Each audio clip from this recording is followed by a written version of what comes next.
Yo, what's going on guys? It's Shaddow. I'm here with a new video, and today I'm going to tell you guys how to take apart a GameCube controller. It's super easy, so you can clean it or swap out parts or whatever you want to do. First off, you're going to need a Phillips screwdriver. The 00 size works best, and then you're also going to want yourself a tri-wing screwdriver. Most Nintendo products use this. It's kind of annoying. Links for both are in the description. So you're going to want to flip the controller on its back, and then you're going to want to grab your tri-wing screwdriver. There's 6 screws, they're really easy to spot, really straightforward.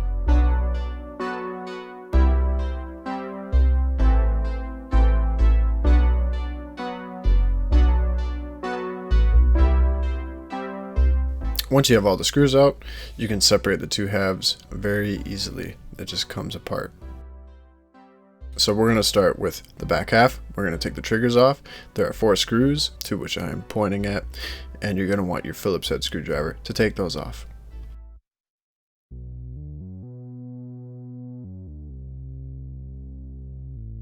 Once you have all the screws off, those little black covers, they just pop off straight up.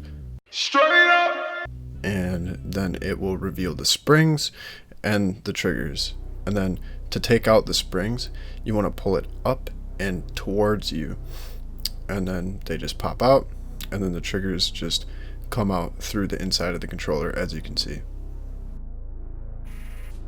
And on my controller, I'm actually doing a full button replacement. As you can see, my triggers are really chipped up. I painted them myself. I didn't use any clear coat, so they just got really worn out over time. Now next we're moving to the front half of the controller. You want to take off the motherboard, and you want to unlatch the cord from that little knob that was highlighted, and then just very carefully take it off. You want to keep the faceplate facing down so that all the buttons don't fall out on you. Once you have the motherboard separated from the shell, you can take out those silicone pieces that are covering the buttons, and then you can also take out the buttons right after. And then next is the sticks. They just slide right off of the motherboard. I actually went and I cleaned them with soap and water.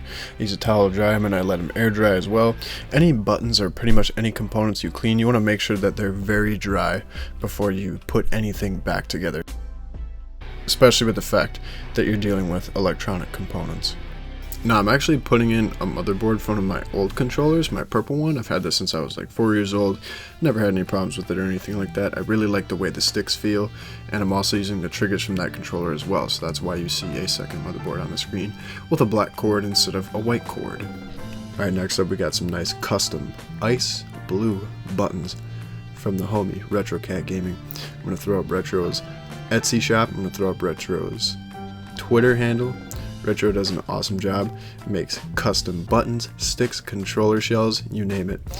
Really awesome job, dude. Like, these look great and they feel great. I haven't had any issues with them at all. I thought these would go great with my custom controller that I painted years ago, and it looks great. Thank you so much, man. So now we're putting everything back together. I'm starting with the back shell. You just put the triggers in the way that you took them out. Same deal. And to put the springs back in, it's a little tricky, but you just gotta kind of like have some finesse. You'll get the hang of it.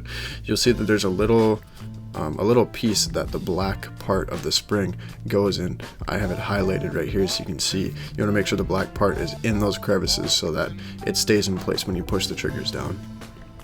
Also, something that's worth mentioning is that you want to make sure that the spring on the left side, it stays with the left side, and the spring on the right side stays on the right side. They are specific. And once you have the triggers and the springs back in, then you can put those black caps back on there the way you took them off. So once you have that screwed in, you're done with the Phillips head screwdriver, and then you can start putting the D-pad, the buttons, the Z button. The Z button's kind of funny. It's got a little knob that fits into there. You'll see. It's pretty self-explanatory. It's not too hard. You'll figure it out.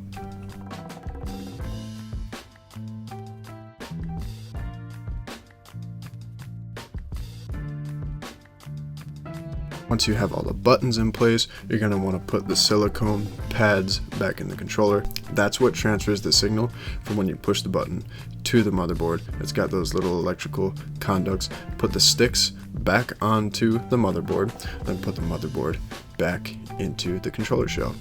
And then your last step, you're going to want to re-latch that cord back on that little knob that I just highlighted. Make sure it's pushed down all the way. And then you're pretty much good to go, man. Just throw the back half of the shell on there, just the way you took it off. Make sure the cord is in the hole properly, so it's coming out the right way and it's not getting pinched. And then test out your triggers. Make sure you can push them down all the way. Sometimes I've had issues where they don't get pushed down all the way. Just kind of mess around, take the shell off, and then put it back on while you're holding them down. But I never ran into an issue with it with these buttons, so it was all good to go. Once everything feels good and looks good, you can screw it back on. I wouldn't screw them all the way tight, just in case you do have to take them off and change something. But once you know everything's all good to go, man, you are completely done. Once again, RetroCatGaming, thank you very much, homie. They look great and they feel great, and it was the whole inspiration behind making this video, actually.